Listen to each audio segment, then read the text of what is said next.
என் தங்கமே, இன்று உன் அப்பன் கருப்பன் உனக்கு சந்தோஷமான செய்தியினைக் கொண்டு வந்திருக்கின்றேன். என் குழந்தையே, உன்னுடைய வீட்டில் நான் சொல்கின்ற இந்த பெயர் கொண்ட குழந்தை இருக்கிறது என்றால் நிச்சயமாக இன்று நீ முழுமையான சந்தோஷத்தை பெற்றிருக்கின்ற குழந்தை என்று பொருள். பேரதிர்ஷ்டம் உன் வாழ்க்கையில் இருக்கிறது என்று பொருள். நமக்கு என்ன இருக்கிறது, ஏது இருக்கிறது, இந்த வாழ்க்கையில் நம்மை சுற்றி என்ன நடக்கிறது என்று எப்பொழுதும் புலம்பிக் கொண்டிருக்கின்ற என் குழந்தை, அதிர்ஷ்டத்தை எங்கெல்லாமோ தேடி அலைந்து கொண்டிருக்கின்ற இந்த நேரத்தில் நான் அதிர்ஷ்டமே உன் வீட்டில்தான் இருக்கிறது என்று சொல்கின்றேன். இந்த அதிர்ஷ்டத்தை நீ தவற விட்டு விடாதே. இந்த அதிர்ஷ்டத்தை நீ விட்டுவிட்டால் நிச்சயமாக நீ எப்பொழுதும் வருத்தப்பட்டு கொண்டிருக்கத்தான் வேண்டியிருக்கும். உன்னை சுற்றி நடக்கின்ற ஒவ்வொரு உண்மைகளையும் நீ என்னவென்று தெரிந்து கொள்ள வேண்டிய நேரம் உனக்கு வந்துவிட்டது.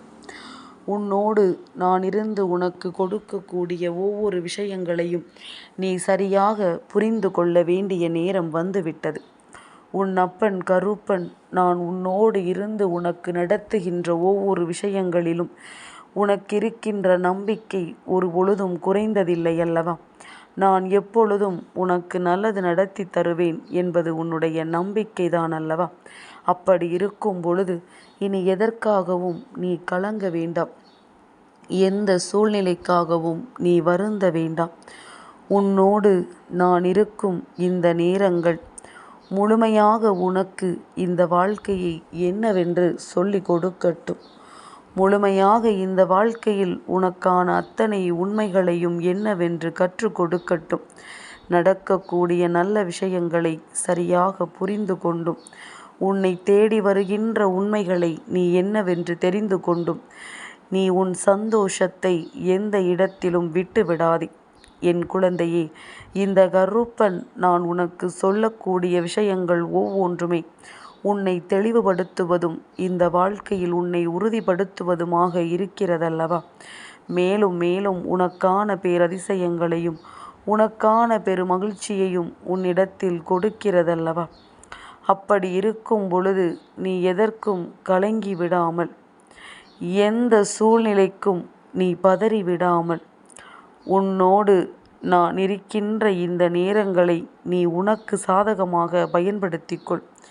கருப்பன் இருந்து உனக்கு ஒரு உண்மையை எடுத்துச் சொல்லும் பொழுது அந்த உண்மைகளை நீ சரியாக தெரிந்து கொள்ளவில்லை என்றால் அதன் பிறகு உனக்கு இந்த வாழ்க்கை எவ்வளவு நன்மைகளை கொடுத்தும் எந்த பலனும் இல்லாமல் போய்விடும். உனக்கு இந்த வாழ்க்கை எத்தனை உண்மைகளை சொல்லி இருந்தாலும் அது கடைசியில் உனக்கு எந்த பலனையும் கொடுக்காமல் போய்விடும்.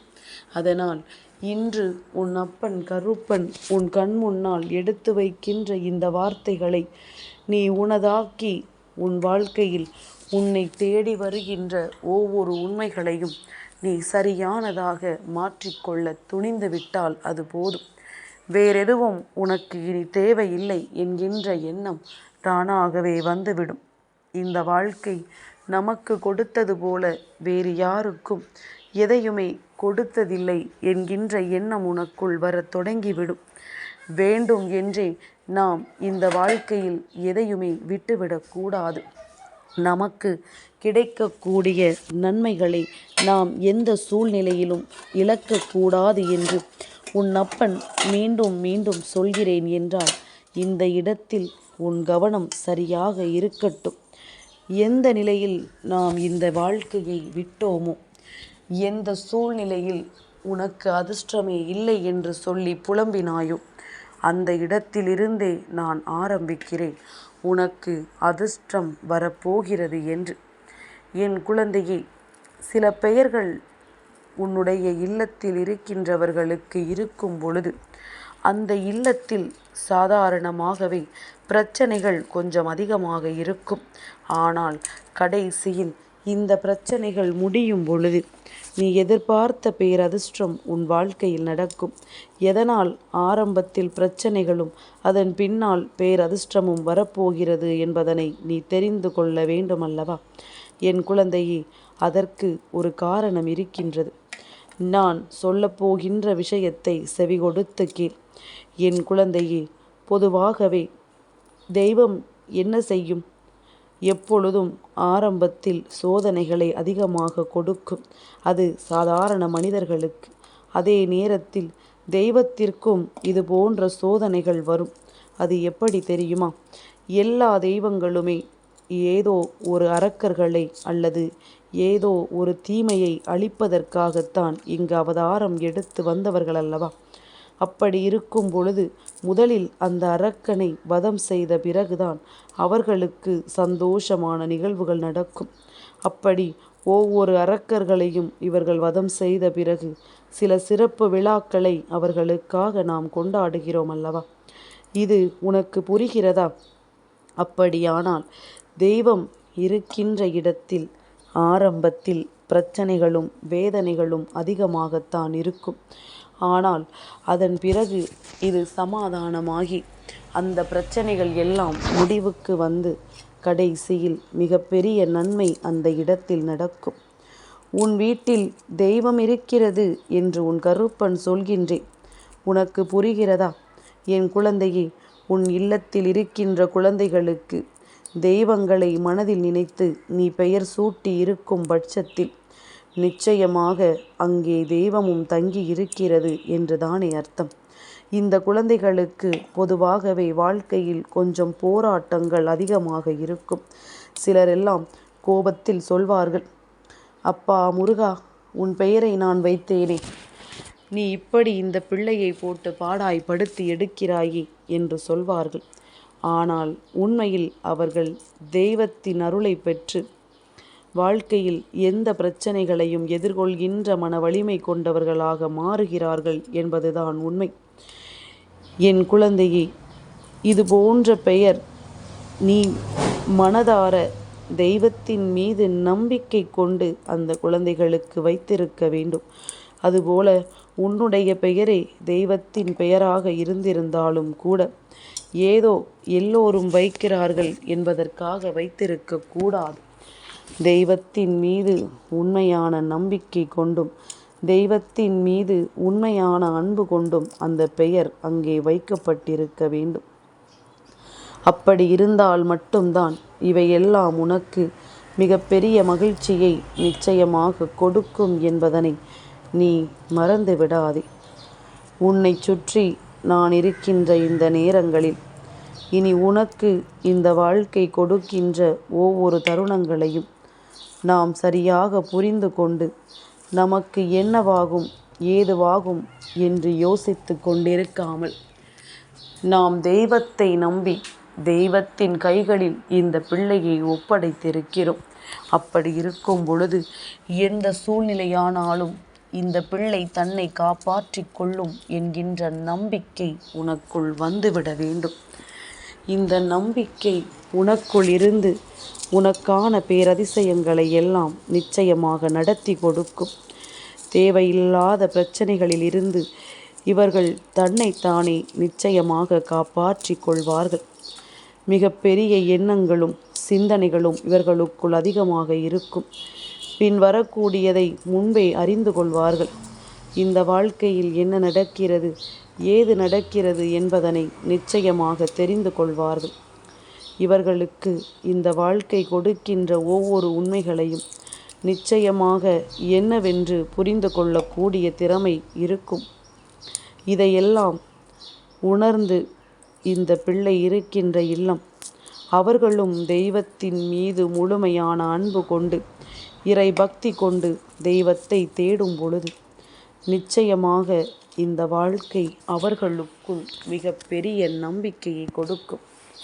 நான் உனக்கு உதாரணத்திற்கு ஒரு பிள்ளையின் வாழ்க்கையை சொல்லவா? சண்முகம் என்று பெயர் வைத்தார்கள். அந்த குழந்தையானது ஒரு குறிப்பிட்ட நேரத்திற்கு பிறகு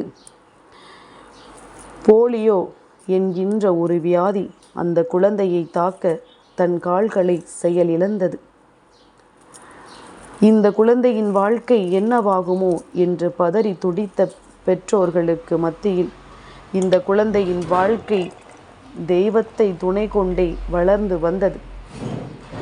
எந்த விஷயம் நடந்தாலும் வாழ்க்கையில் தெய்வத்தின் மீது கோபப்படாமல், நீ எனக்கு இப்படி தந்து விட்டாயே, இப்படி ஒரு விஷயத்தை என் வாழ்க்கையில் நடத்தி விட்டாயே என்று சொல்லி ஒருபோதும் தெய்வத்தின் மீது கோபம் கொள்ளாமல், இந்த நிலையையும் தெய்வம் ஏதோ ஒரு காரணத்தினால்தான் தனக்கு கொடுத்திருக்கிறது என்பதனை புரிந்து கொண்ட அந்த குழந்தை தெய்வத்தின் மீது அன்பு கொண்டு எப்பொழுதுமே இறை பக்தியை கைவிடாமல் கோவிலுக்கு சென்று வந்தது. வளர்ந்து வந்த பிறகு தன் வாழ்க்கையில் ஒரு நிலையான வேலைக்காக பல முயற்சிகளை செய்து கொண்டிருந்தது. எவ்வளவுதான் கஷ்டம் இருந்தாலும் கோவிலுக்கு செல்வதையும் தெய்வத்தை வணங்குவதையும் இந்த குழந்தை நிறுத்தவில்லை.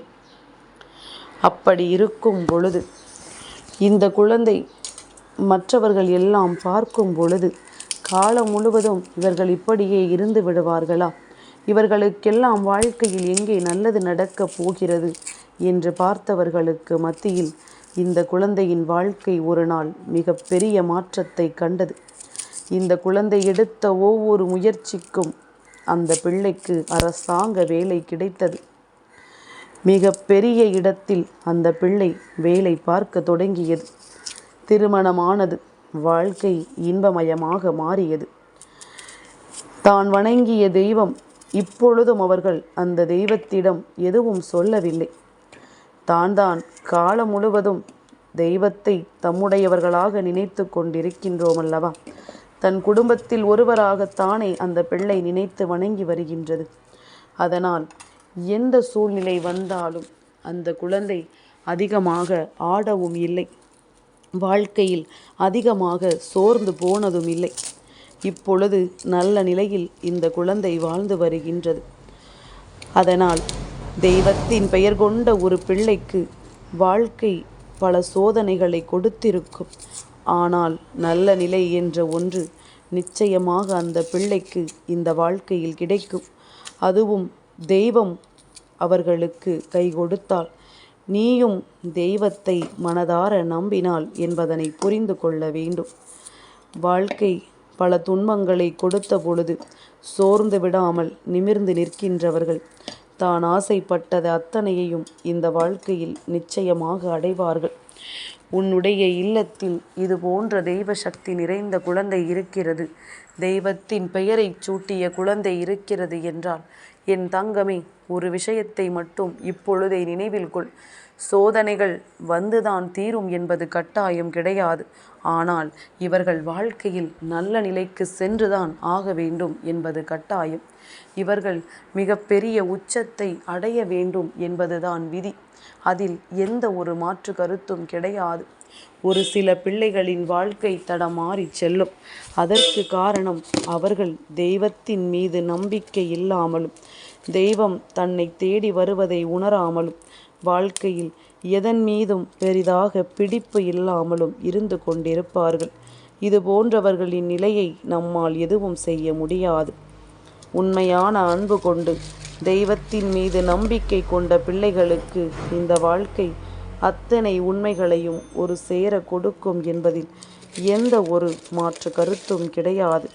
அதனால் உனக்கென இந்த கருப்பன் என்று சொன்ன இந்த விஷயத்தை கவனத்தில் கொண்டு இறை நம்பிக்கையை தானாக அவர்களுக்குள் கொண்டு வந்து விட்டோமானால், சிறு பிள்ளையிலிருந்தே அவர்களை இந்த நிலைக்கு பக்குவப்படுத்தி விட்டோமானால், நிச்சயமாக அவர்களின் வாழ்க்கையில் பல மாற்றங்களும் பல திருப்பங்களும் வந்து கொண்டே இருக்கும். தானாகவே இந்த வாழ்க்கையில் தனக்கான லட்சியத்தை அடைவதற்குரிய அத்தனை விஷயங்களையும் அவர்கள் அடைந்து விடுவார்கள். என்ன நடந்தாலும் எது வந்தாலும் கருப்பன் சொன்ன வார்த்தை உனக்கு நினைவில் இருக்கட்டும். உன் இல்லத்தில் இருக்கின்ற இந்த குழந்தைகளின் வாழ்க்கை நல்லபடியாக மலரும் என்பதனை நீ நம்பிவிட்டால் அது போதும். தேவையில்லாத சிந்தனைகளினால் இவர்களுக்கு துன்பம் வருகிறதே என்று தெய்வத்தின் மீது கோபப்படுவதை நிறுத்திவிட்டு, எந்த நிலையிலும் தெய்வம் இவர்களுக்கு உறுதுணையாக இருக்கும் என்பதனை நீ நம்பு. உன் வீட்டில் இந்த குழந்தை இருக்குமானால் அந்த குடும்பத்தின் நிலையை வெகு விரைவாக நல்ல நிலைக்கு வந்துவிடும். பேரதிர்ஷ்டம் நிச்சயமாக உன்னை தேடி வரும் என்பதில் எந்த ஒரு மாற்று கருத்தும் கிடையாது. என்றும் இந்த கருப்பன் உனக்கு நன்மையை எடுத்துச் சொல்லும் நேரம் என்னை தவிர்த்து விடாதே. என் தங்கமே, இந்த கருப்பனின் ஆசீர்வாதங்கள் என்றென்றைக்கும் உனக்கு முழுமையாக கிடைத்து கொண்டே இருக்கும்.